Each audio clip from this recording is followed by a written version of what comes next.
రాజశేఖర రెడ్డి గారు ఒక మాట చెప్తే మాట తప్పడు, మడమ తిప్పాడు. అది రాజశేఖర రెడ్డి గారు. కానీ రాజశేఖర రెడ్డి గారి ఆశయాలను నిలబెడుతున్నామని చెప్తున్న వీళ్ళు ఒక్క మాట అంటే ఒక్క మాట అయినా నిలబెట్టుకున్నారా? మేనిఫెస్టోలో ఇన్ని మాటలు చెప్పారే, మేనిఫెస్టోలో ఏం చెప్పాడు జగనన్న గారు? పూర్తి మద్యపాన నిషేధం చేస్తానన్నాడు. మద్యం అనేది లేకుండా చేసినాక తర్వాతనే నేను వచ్చి ఓట్లు అడుగుతాను అన్నాడు. ఉందా ఇప్పుడు మద్యం ఉందా? మద్యపాన నిషేధం అయిపోయిందా?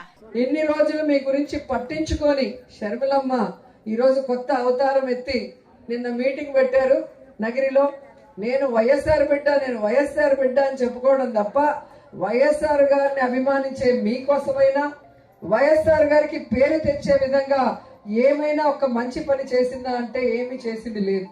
మొన్నటి వరకు తెలంగాణలో వైఎస్ఆర్ తెలంగాణ పార్టీ అని పెట్టి నేను ఇక్కడే పుట్టాను, ఇక్కడే పెరిగాను, ఇక్కడే పెళ్లి చేసుకున్నాను, తెలంగాణ ప్రజలే నా ప్రజలు, వాళ్ళకి సర్వీస్ చేస్తాను చచ్చిపోయేంత వరకు అనింది. ఇప్పుడు ఆ పార్టీని గాలికి వదిలేసి ఏ రాజశేఖర రెడ్డి గారిని కుటుంబాన్ని విచ్ఛిన్నం చేసిందో కాంగ్రెస్, ఏ రాష్ట్రాన్ని కాంగ్రెస్ విచ్ఛిన్నం చేసిందో, ఏ కాంగ్రెస్ అయితే రాజశేఖర రెడ్డి గారు చనిపోయాక ఆయన పేరుని ఎఫ్ఐఆర్ లో పెట్టిందో, ఏ కాంగ్రెస్ అయితే ప్రత్యేక హోదా లేకుండా ఈరోజు ఆంధ్రప్రదేశ్ ని సర్వనాశనం చేసే విధంగా విభజన చేసిందో అలాంటి కాంగ్రెస్ లోకి జాయిన్ అయ్యి ఈరోజు జగనన్న మీద మన మీద విషం చెమ్మటం మీ అందరూ కూడా గమనించాలి. ఎందుకంటే నిజమైన రాజన్న బిడ్డ జగనన్న మాత్రమే.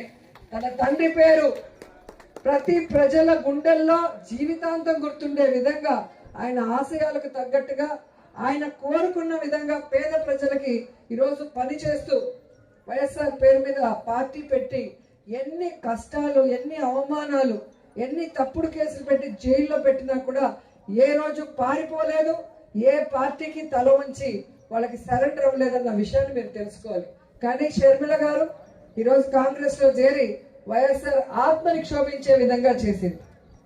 ఈరోజు జగనన్నని ఓడించడానికి చంద్రబాబు నాయుడు వదిలిన బాణం లాగా చంద్రబాబు నాయుడికి మంచి చేకూరే విధంగా వైఎస్ఆర్ కాంగ్రెస్ పార్టీ ఓట్లు చీల్చడానికి మా నాన్న వైఎస్ఆర్ అని చెప్పుకుంటుందే తప్ప నాన్న పేరు నిలబెట్టే విధంగా ఏమీ చేయలేదనేది మరొకసారి గుర్తు చేసుకోవాలి.